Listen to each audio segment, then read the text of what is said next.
there it is. That is the motor that feeds the beast. 24 volt rare earth magnet motor. Now I got to clean up these wires a little bit, but they're just in there. So let's try it. Alright, let's give it a try. Currently, it is facing this way, is to the right. Put it to the right.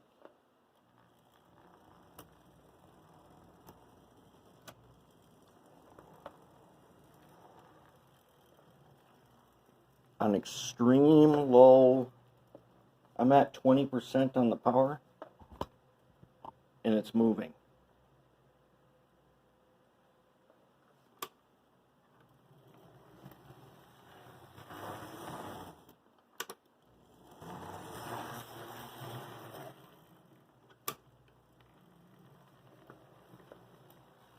Does that sound like your typical Athearn Blue Box DD40?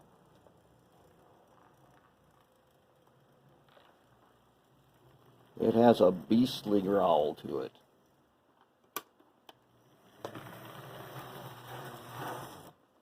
Pretty sweet. Okay, just as a comparison, let's go ahead and put the dual motor up here. If we can get him to sit down in his trucks like he's supposed to. Alright, so we've got an old dual motor up here.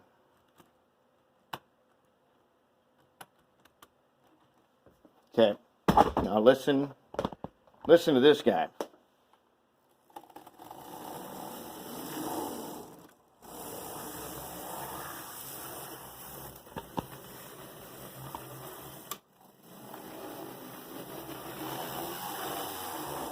Okay, let's try the 20% test. It's turning. Not as nice as our other one though. So, I'm going to call this motor install good to go. I'll clean it up later and then we'll come back to it.